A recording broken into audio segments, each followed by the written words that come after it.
What is your take on the young university student in Nigeria who just became born again and decided to drop out of school to start all over again from his high school exams because he cheated and doesn't feel he is qualified to be in the university as a Christian since cheating is a sin? I don't know the situation. Like from his WAEC examination, he cheated in his WAEC examination. How could he cheat in his WAEC examination? So how did he do it? Why should he do that? That was before he got born again. Okay, so he cheated in the exam. And he didn't catch it. No, he was not caught. So he went into the university. I think he was in his third year. Then he got born again. Then he dropped out of the university. Like he was going back to start all over again because like some kind of restitution. Since it's a sin, he doesn't think he's qualified to be in the university. So he has to go back to write another WAEC to continue. So now begin to apply again for admission. So they are asking, what is your take? Do you think it was a wise thing to do? I think if that is what the Holy Spirit or His Spirit is telling him to do, that is brilliant. That's wonderful. If that is the leading of the Spirit inside him. And that is, it's costly. It's a costly thing to do, but if he is sure that he's doing it because that is what his heart is telling him to do, that is excellent. And I think probably he's right. Then that is what his heart is actually asking him to do. Because the way the publicity has gone around, I think God has confirmed that. Okay. And maybe that's going to be the greatest news or the greatest publicity the guy is ever going to get in his whole life by obeying God. Okay. And if he had finished that school, nobody would have had about him that he finished anything, that he's even existing. So now the whole country is knowing that he's existing. So the bottom line is not the act itself, but the obedience and the following of the leading of the Holy Spirit. Okay. So if he actually was led by the Holy Spirit, and by the result, it's like it's obvious that he was led by the Holy Spirit to do it. As long as he's led by the Holy Spirit to do it, it's proper. So it's not the act itself. Somebody might be led to have done that like him, and then the other person is not even convinced to do that. So the same situation might be different responses.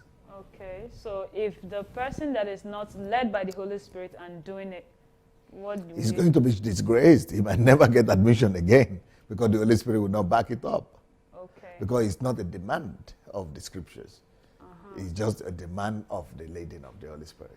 What in the case when is the church, maybe he got born again too, that is telling him to do that because they see it as a kind of restitution, using some scriptures to back that up?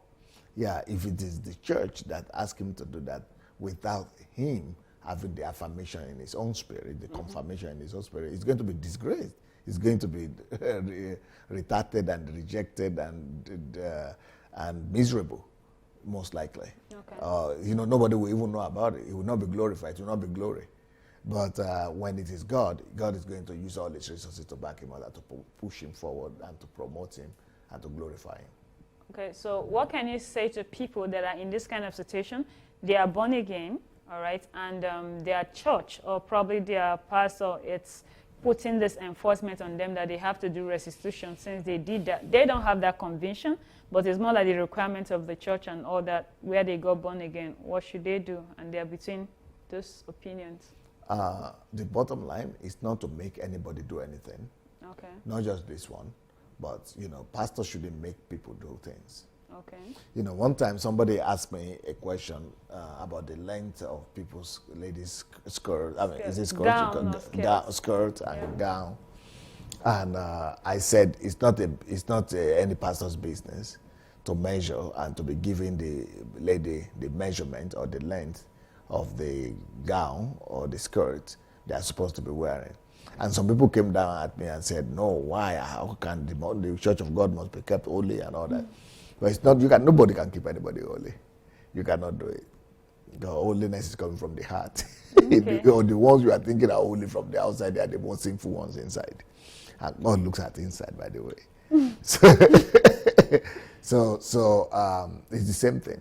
No pastor can make anybody to do anything. The highest order of Christianity and the most primary assignment of pastors is to teach people to walk with God. Wow. To be led by the Spirit of God themselves. That's it. Wow. They shouldn't be teaching any other thing in the sense that, you know, what to wear, what you do, what to return, those teaching. They could mention it, but they should still teach people to follow their heart and their leading of the Spirit. Wow. So it should be more of what you are convinced of, what the Spirit is leading you to do. So, but the pastors have the right to teach that. okay. But then the people also have the right to hear God and that to do it and to follow that leading or not. Wow. Amazing, Pastor. Thank you for the answer.